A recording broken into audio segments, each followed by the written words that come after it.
गिरिवरधारी जय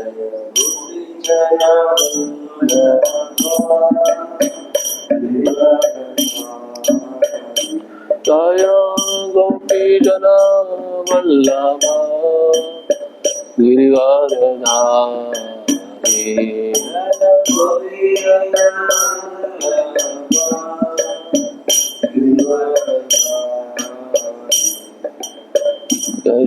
यशोदानंदन व्रजजन रंजन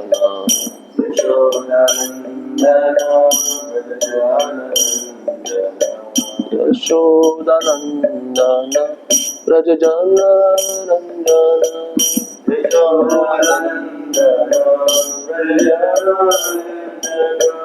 यमुना तीरा वनचारी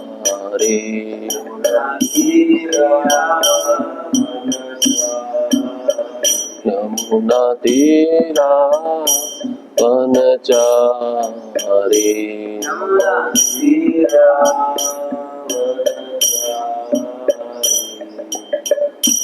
हरे कृष्णा कृष्ण कृष्ण हरे हरे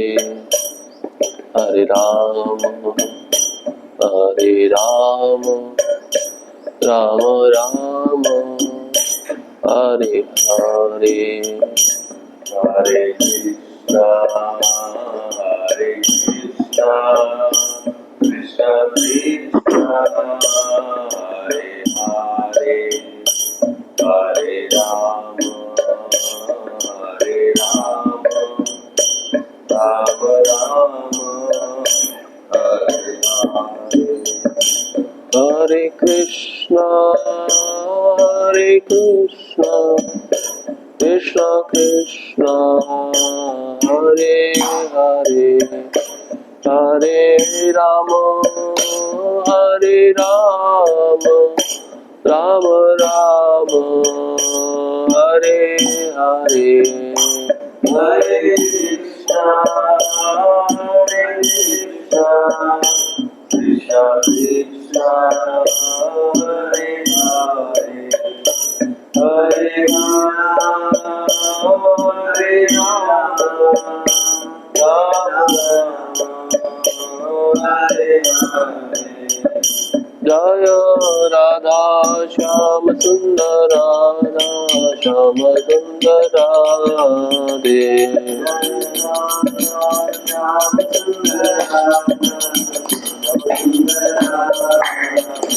जय प्रभु पदा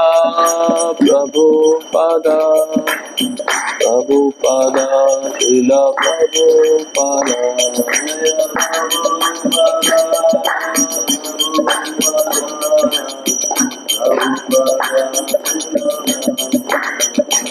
जय जय गुरुदेव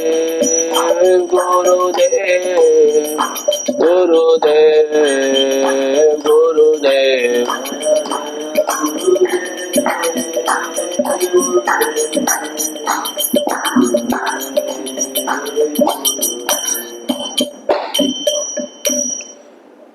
श्री राधा श्याम सुंदर जी की जय, श्री प्रभुपाद की जय, समवेत भक्त वृंद की जय। ओम नमो भगवते वासुदेवाय।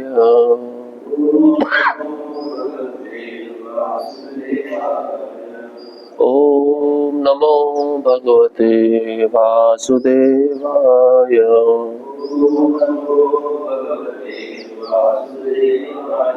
ओम नमो भगवते वासुदेवाय।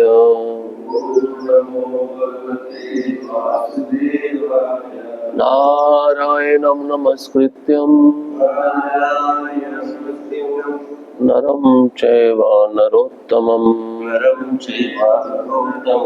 देवीं सरस्वतीं व्यासं ततो जयमुदीरये। नष्टप्रायेषु अभद्रेषु नित्यं भागवत सेवया भगवती उत्तम श्लोके भक्तिर्भवति नैष्ठिकी कृष्णाय वासुदेवाय देवकी नंदनाय च नंदगोपकुमाराय गोविंदाय नमो नमः।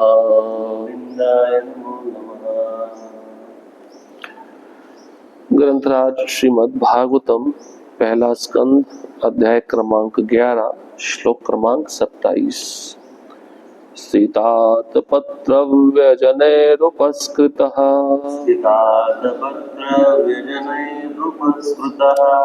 प्रसूनवर्षैर्विवर्षिता पथि विषङ्गवासा वनमालया बभौ घनो यथार्कोडुपचापवैद्युते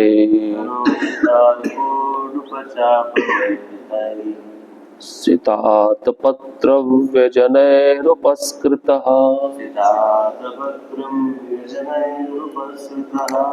प्रसूनवर्षैर्विवर्षिता पथि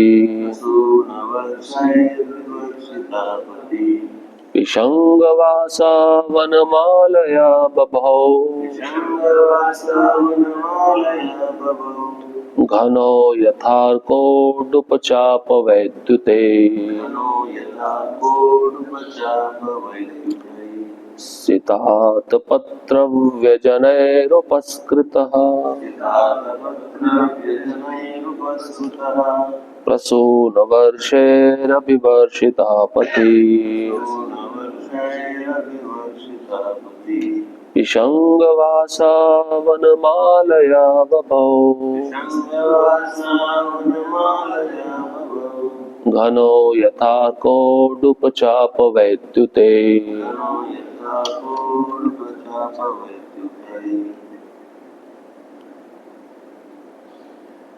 सितातपत्रव्यजनैरुपस्कृतः प्रसूनवर्षैरभिवर्षिता पथि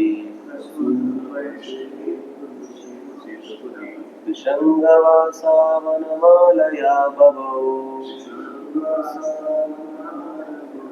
घनो यथार्कोडुपचापवैद्युते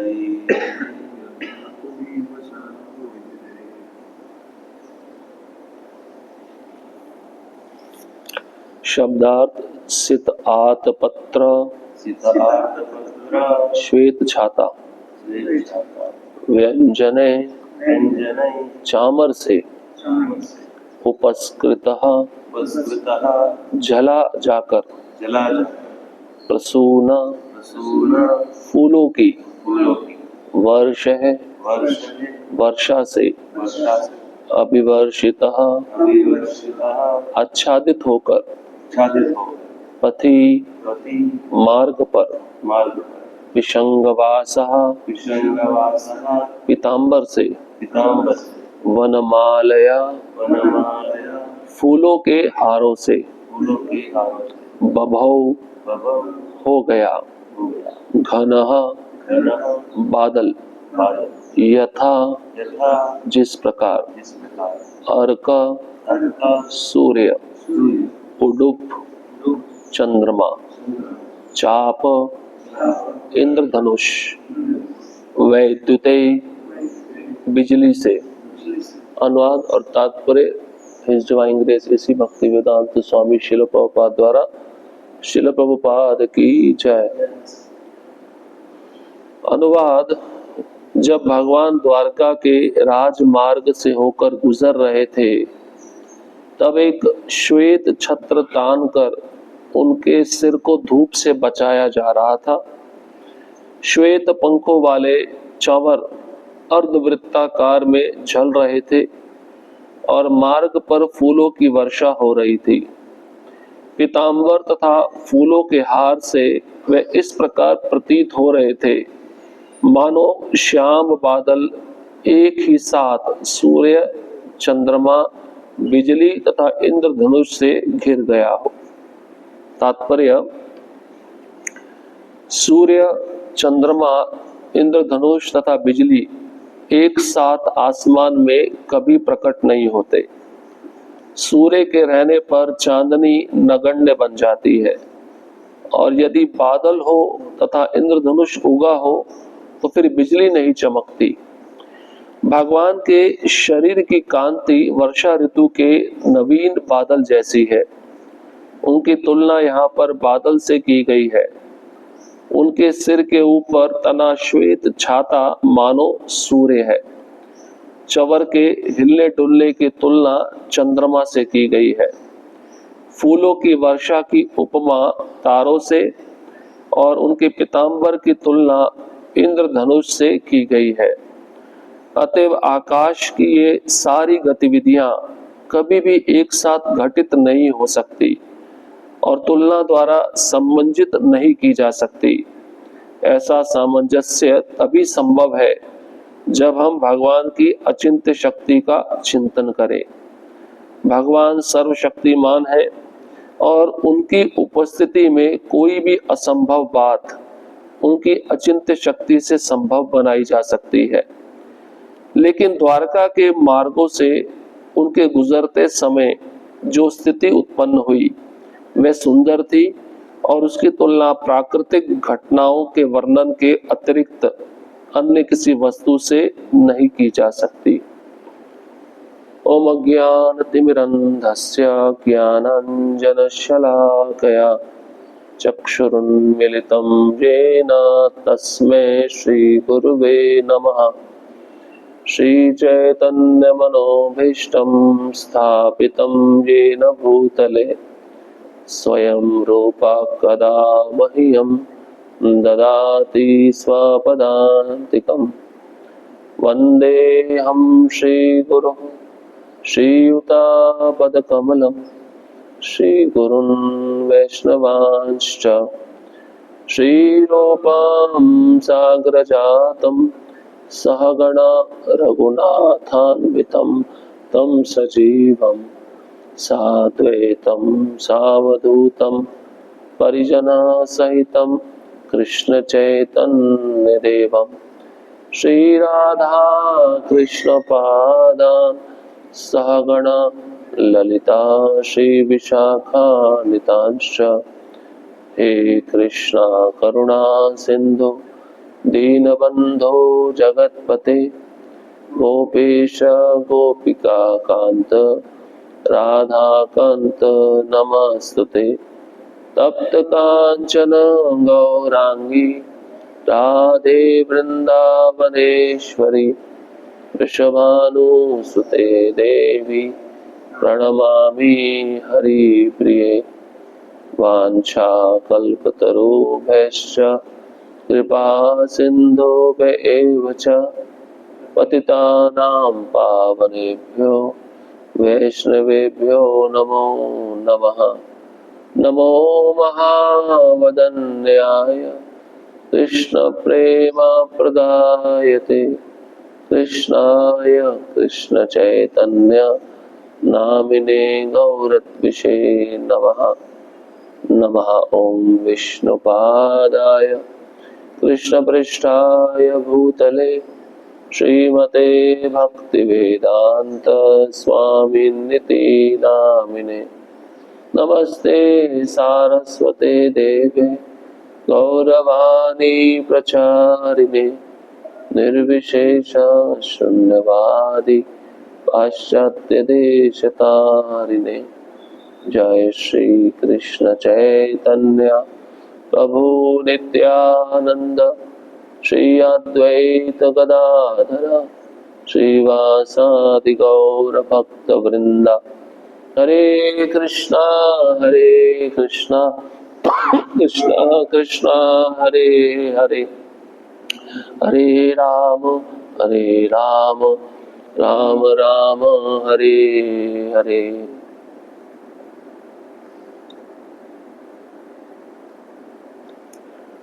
हरे कृष्णा। उपस्थित सभी भक्तों के चरणों में कृपा की याचना चाहता हूँ। मुझे अनुमति दीजिए इस भागवतम के श्लोक पे कुछ कह सकूं, विशेषता अपने शुद्धिकरण के लिए।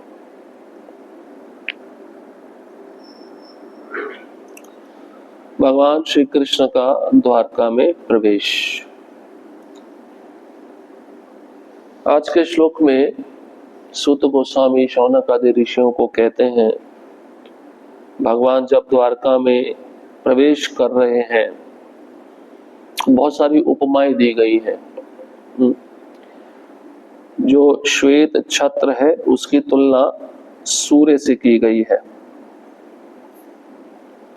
जो अर्धवृत्ताकार चावल डुलाए जा रहे हैं उसकी तुलना चंद्रमा से की गई है।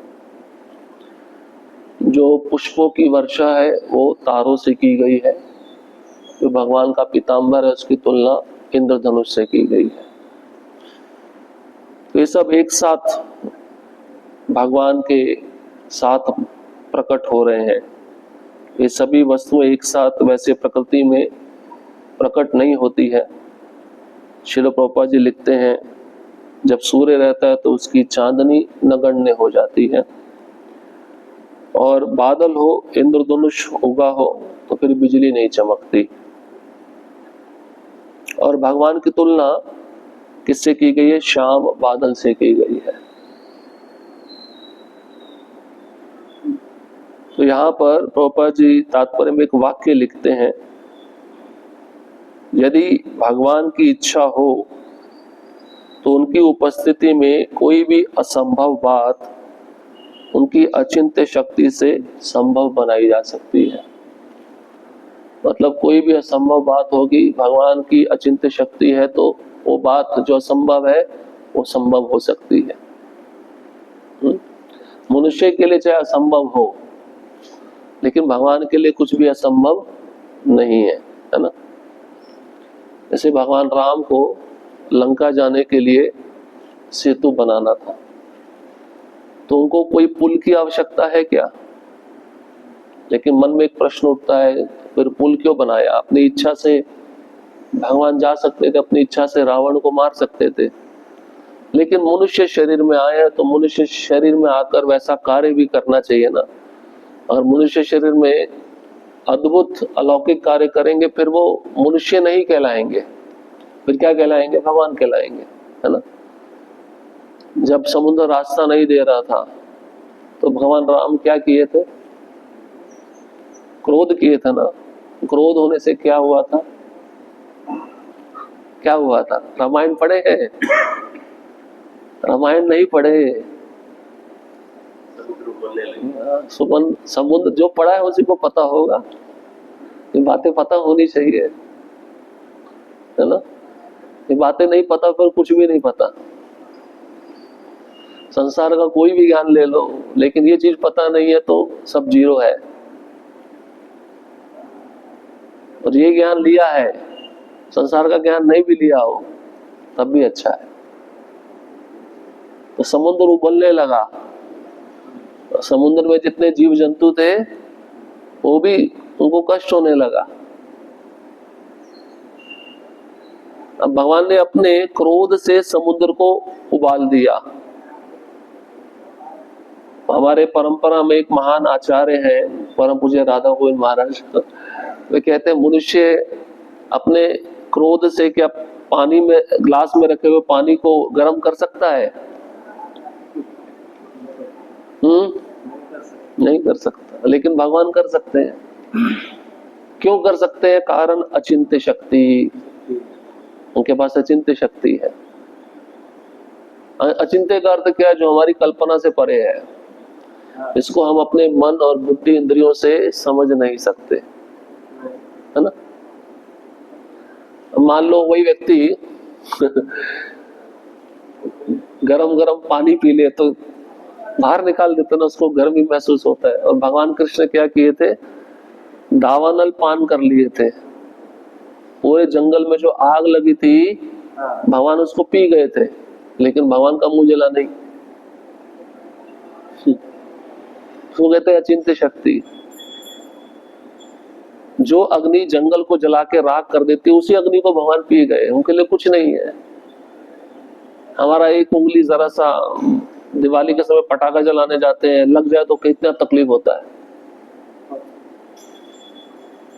या नहीं? तो भगवान असंभव को संभव बना सकते हैं, उनके लिए कोई बड़ी बात नहीं है।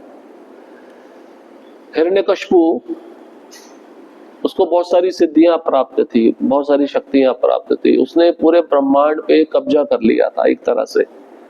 हर कोई देवता उसके संचालन में कार्य करता था, हर कोई देवता उसकी आज्ञा का पालन करता था, केवल ब्रह्मा, शिव और विष्णु को छोड़कर। और उसने ब्रह्मा जी से वर भी मांगा था कि कोई भी अस्त्र शस्त्र मुझे मार ना सके।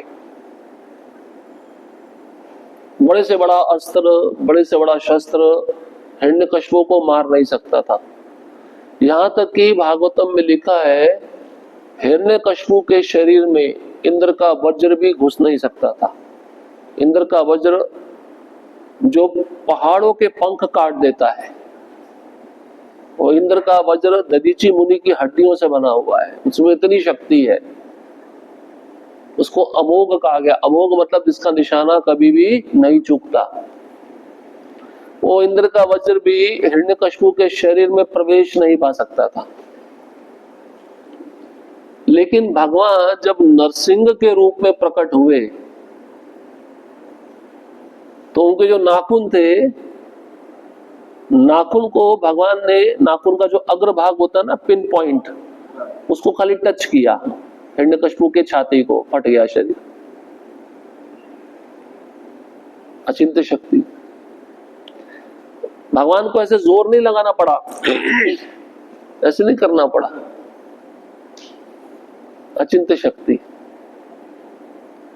उसका शरीर कोई भी अस्त्र शस्त्र से मर नहीं सकता था, लेकिन भगवान ने अपने नाखून के अग्रभाग का स्पर्श करके मार दिया।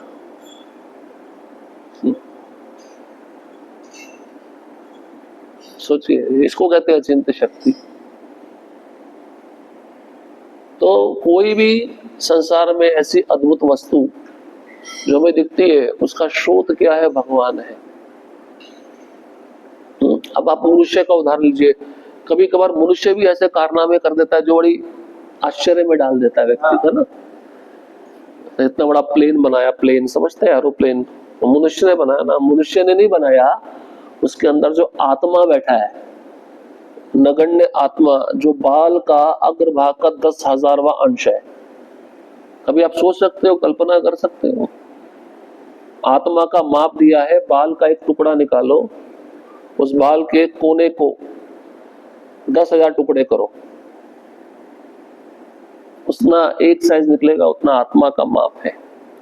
अब वही आत्मा हर एक शरीर में रहकर क्या क्या निर्माण कर रहा है। इतना बड़ा जो एरोप्लेन बनाया है, उसमें सभी यात्री बैठकर एक स्थान से दूसरे स्थान में पहुंच जाते हैं। अद्भुत है या नहीं है?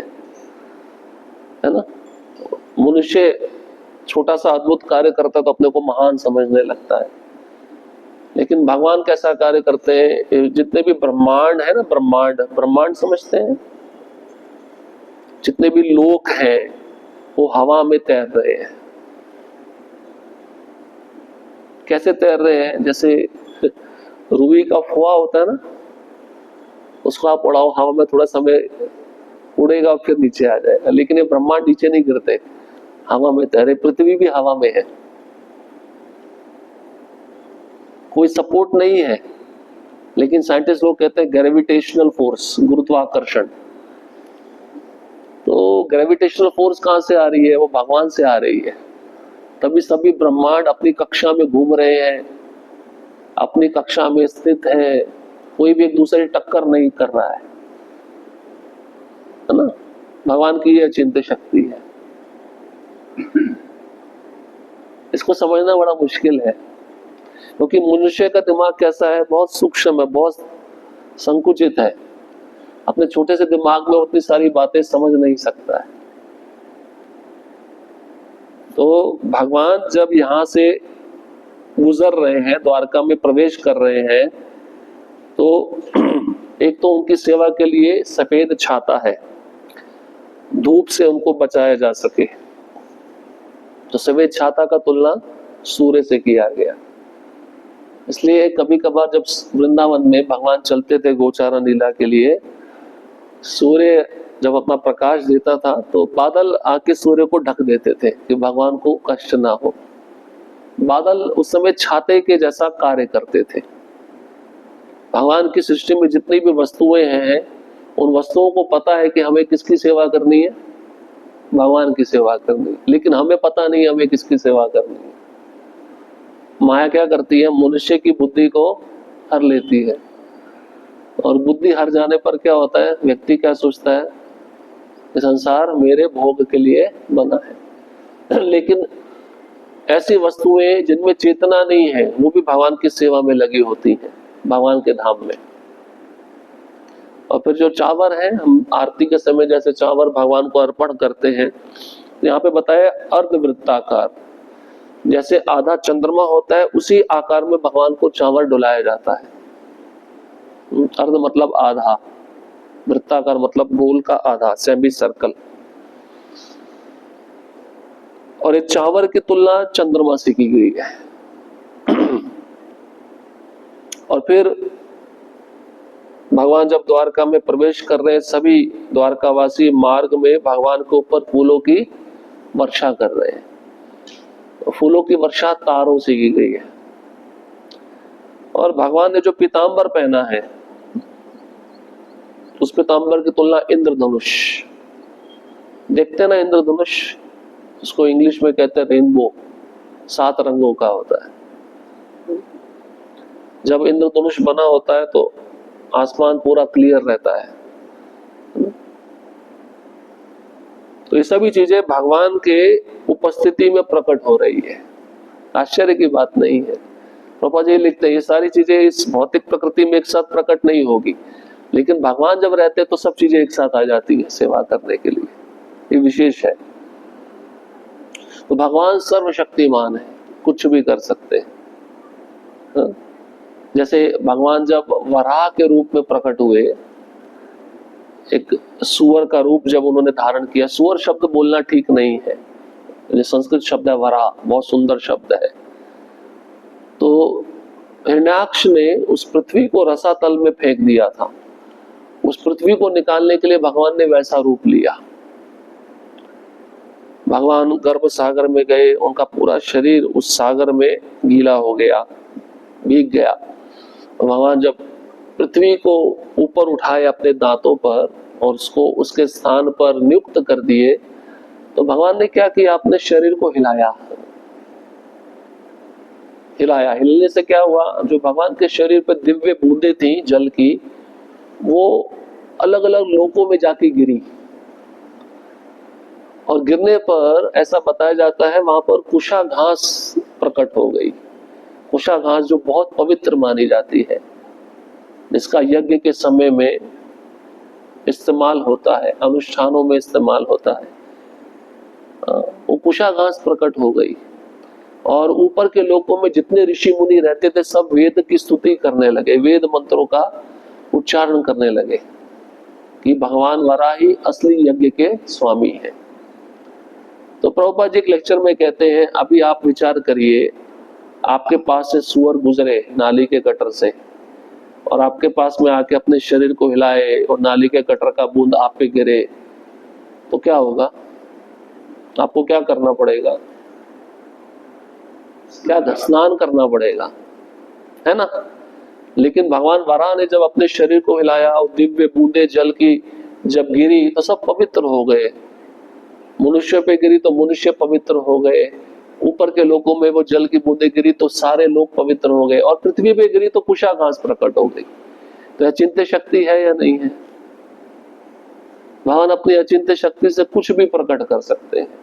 लोगों को आश्चर्य लगता है, भगवान ने गिरिराज को उठाया, कितना बड़ा गिरिराज था। गर्ग संहिता में वर्णन है कि जब गिरिराज प्रकट हुआ मूल गोलोक में, उसकी लंबाई चौड़ाई 50 करोड़ योजन थी। कितना, 50,000 करोड़ योजन, क्षमा करिए 50,000 करोड़ योजन। एक योजन 12 किलोमीटर का होता है। अब उसका ऊंचाई 50,000 करोड़ योजन लंबाई चौड़ाई।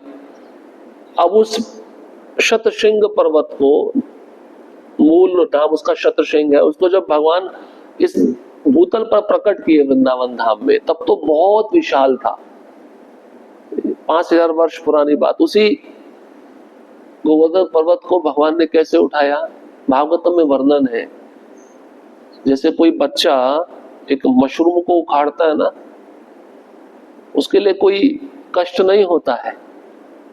इतने बड़े पर्वत को भगवान ने उठा लिया। और कैसे उठाया? अपने कनिष्ठ उंगली के नाखून के अग्रभाग पे उठाया। कितने समय तक उठाया? 7 दिन 7 रात उठाया। अभी ओलंपिक में आप वेट लिफ्टिंग देखते हो, उसका सांस फूल जाता है। पहले तो उसको यहां तक लाने में उसका जान निकल जाता है, क्योंकि गलती हुई, हड्डी मुड़ गया तो गया हॉस्पिटल। वो इसको उठाने के लिए 4 लोग आएंगे। और उठाता भी कितने समय के लिए? 1 सेकंड के लिए। उठाते समय उसका हाथ ऐसे हिलता रहता है, कब मैं नीचे रखूं। तो भगवान ने अपनी अचिंत्य शक्ति से गोवर्धन को उठाया। और फिर भी भगवान गर्व नहीं कर रहे हैं कि मैंने उठाया है। भगवान कहते हैं ये तो मेरे भक्त हैं, मेरे प्रियजन हैं, जिनका प्रेम है, उस प्रेम के कारण मैं शक्ति मिली है और शक्ति से मैं इस गिरिराज को उठा रहा हूं। लेकिन अगर इस संसार में कोई व्यक्ति ओलंपिक में ऐसा उठाए, गोल्ड मेडल जीत ले, उसका नाम हो जाता है, कितना वो सोचता है मैंने उठाया है। लेकिन भगवान इन कार्यों को करके भी उनके मन में ऐसा भाव नहीं आता कि मैंने किया है। तो अचिंत्य शक्ति है। गोपाल चंपू में जीव गोस्वामी लिखते हैं कि मधुमंगल साथ में बैठे थे भगवान के, जब भगवान ने गिरिराज को उठाया।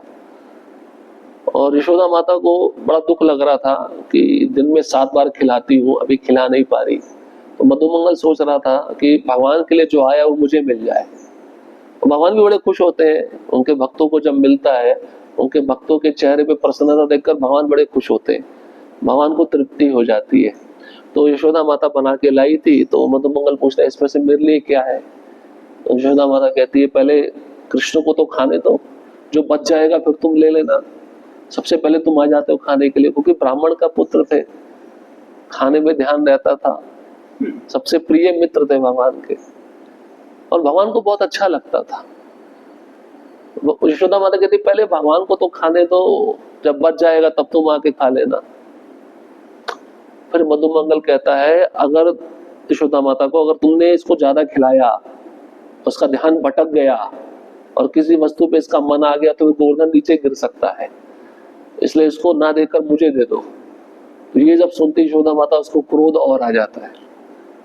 तो मेरा पुत्र इतना परिश्रम कर रहा है, तो वो परिश्रम नहीं दिख रहा, पसीना आ रहा है उसके उंगली कांप रही है, पसीना नहीं आ रहा था, कांप कुछ नहीं रहा था, लेकिन एक माता का जो भाव होता है अपने पुत्र के प्रति, वो यशोदा माता प्रदर्शित कर रही है। तो भगवान ये सब देखकर बड़े प्रसन्न है और कहते हैं मुझे कोई कष्ट नहीं है उठाने में, कोई दुख नहीं है। वही भगवान जब रण छोड़कर प्रवर्षण पर्वत पे चढ़ गए डर के मारे, किससे? जरासंध से। और भागवतम में वर्णन है प्रवर्षण पर्वत 90 मील ऊंचा था, 90 मील, 90 माइल्स। तो जब जरासंध ने भगवान को मारने के लिए चारों तरफ आग लगा दी कि कृष्ण और बलराम बचे नहीं, इसी आग में जल के मर जाए, भगवान उस पर्वत से कूद गए। 90 माइल ऊंचा पर्वत, वहां से कूदे, लेकिन हड्डी में एक भी फ्रैक्चर नहीं आया।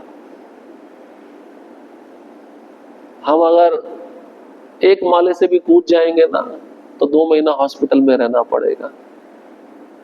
इसको कहते हैं अचिंत्य शक्ति। भगवान का शरीर दिव्य है, उनके साथ सारी शक्तियां रहती हैं, इसलिए अचिंत्य शक्ति के द्वारा कोई भी असंभव बात उसको संभव बना सकते हैं।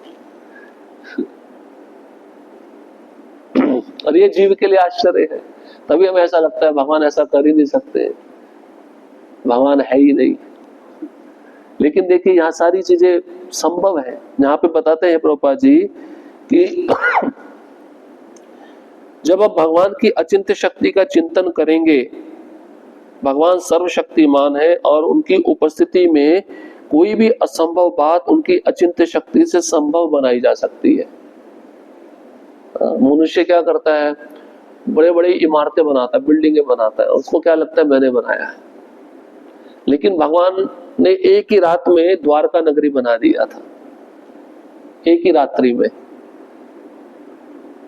और वो द्वारका नगरी भी हमारे एक पैलेस की तुलना में कहीं नगण्य है, नगण्य है। जो द्वारका नगरी बनाया वो भी पानी में बनाया, ये भी अचिंत्य शक्ति है। आप पानी में कोई घर बना सकते हो? अभी आजकल बॉम्बे में बहुत बड़ा अटल सेतु बनाया है कि इतना ट्रैफिक लगता है, वो 4 घंटा ट्रैफिक से बचने के लिए एक सेतु बनाया समुद्र में नीचे ड्रिलिंग करके। तो वो व्यक्ति ने जो बनाया है उसको ऐसा, सरकार ने जो बनवाया उसको ऐसा लगता है हमने बहुत महान कार्य कर दिया, देखो तुम्हारा जो 4 घंटा था उसको बचा के हमने 1 घंटा ला दिया। लेकिन वो कब तक टिकेगा?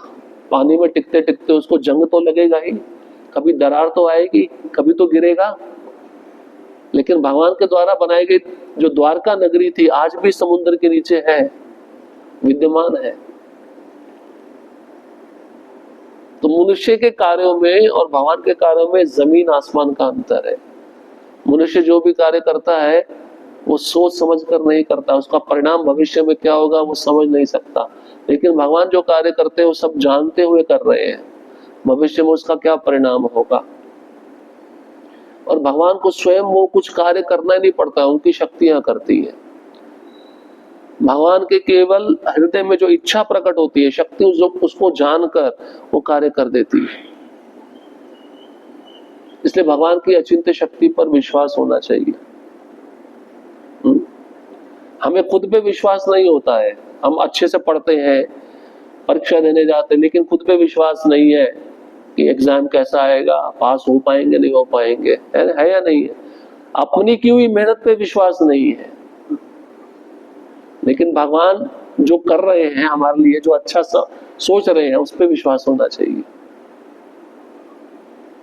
ऐसा बताया जाता है हमें अपनी तरफ से अच्छा कार्य करना चाहिए, लेकिन बाकी सब भगवान पे छोड़ देना चाहिए। लेकिन मनुष्य क्या करता है, सब कुछ अपने पे लेना चाहता है, भगवान पे कुछ भी छोड़ना नहीं चाहता। क्यों? उसको क्या लगता है मैं समर्थवान हूं, मैं अपनी शक्ति से हर कोई कार्य कर सकता हूं। लेकिन मनुष्य हर कोई कार्य अपनी शक्ति से नहीं कर सकता। अगर वो करना भी चाहे तो देने वाले बुद्धि कौन है? भगवान है। ददामि बुद्धि योगम तम येन माम उपयान्ति ते। भगवान कहते हैं मैं बुद्धि प्रदान करता हूं। इसलिए भगवान की अचिंत्य शक्ति विशेष है और उसी अचिंत्य शक्ति पे हमें विश्वास रखना चाहिए। अभी आप सोचिए, जितने भी फूल आप देखते हो उसमें अलग अलग प्रकार के रंग होते नहीं होते? और रंग कौन करता है? कोई पेंटर आके करता है? कौन करता है? कुछ तो बताओ, कौन करता है? वो रंग कौन देता है? फूलों में, पत्तियों में, कौन देता है? भगवान की प्रकृति। ये पृथ्वी एक प्रकृति है, भगवान ने पहले से सारे कलर इसमें डाले हुए हैं।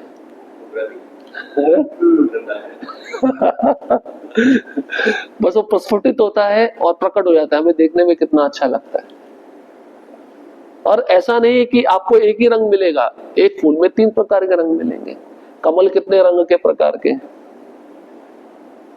और उस कलर को आप पानी से हटाओ हटेगा नहीं। दीवार पे किया हुआ पेंट मनुष्य का हट जाएगा, है या नहीं? लेकिन वो कलर ऐसा हटेगा नहीं, कितना भी पानी डालो, कितना भी केमिकल डालो, वैसे का वैसे ही रहेगा। ये भगवान का कलर है, इसको कहते हैं अचिंत्य शक्ति। प्रभुपाद जी एक लेक्चर में कहते थे अपने शिष्यों को, ऐसा मत सोचना भगवान आके रात में सब पेंटिंग करके चले गए फूलों को। वो पेंटिंग नहीं करते, वो प्रकृति ऑटोमेटिक कर देती है। जड़ में से वो कलर आ जाता है और वो फूल में दिखने लगता है। इसलिए इस प्रकृति को भी भगवान की अचिंत्य शक्ति के रूप में देखना चाहिए। हम जब से जन्म लिए, जन्म भी छोड़ दीजिए, जब से सृष्टि बनी है तब से जीव कुछ ना कुछ अपने को बचाने के लिए कुछ ना कुछ अन्न आहार ग्रहण कर रहा है ना। इसको अन्न कहाँ से आ रहा है? पृथ्वी से आ रहा है। तो पृथ्वी उतनी मात्रा में अन्न दे रही है, अचिंत्य शक्ति है या नहीं है? कभी खत्म नहीं हो रहा है, वो भंडार कभी खत्म नहीं हो रहा है। परम पूज्य राधा गोविंद महाराज कहते हैं, जन्म से लेकर अभी तक हमने कितने कपड़े पहन लिए, कितने बोरी के अन्न खा लिए, इसका कुछ आपने हिसाब किताब लगाया क्या? कोई हिसाब किताब नहीं लगाया। लेकिन भगवान दे रहे हैं, उनके भंडार में कोई भी कमी नहीं है। अभी और इससे और भी विशेष बात है, देखो भगवान जन्म देते हैं, शरीर बनाते हैं, सबके अलग अलग चेहरे हैं, किसी का भी चेहरा एक जैसा नहीं मिलेगा, किसी का भी बोली एक जैसा नहीं होगा, किसी का फिंगरप्रिंट एक जैसा नहीं होगा, किसी का डीएनए एक जैसा नहीं होगा। यहां तक कि जुड़वा बच्चे भी जन्म ले ले, उनमें भी कुछ ना कुछ भिन्नता होगी। ये कौन कर रहा है? अभी भगवान को ऐसा विचार नहीं आया, नहीं नहीं अभी तो चेहरे खत्म हो गए हैं मेरे पास में, अभी सेम चेहरे बनाना शुरू करते हैं। सेम चेहरे बनाएंगे तो कितना प्रॉब्लम खड़ा हो जाएगा संसार में, है नहीं? लेकिन भगवान के इंडस्ट्री में ये चीज है ही नहीं। प्रकृति शरीर बना के भेजे जा रही है, अलग अलग चेहरे, अलग अलग नैन नक्शे, अलग अलग बोली, ये भी विशेष है। ये भगवान की अचिंत्य शक्ति कर रही है सब,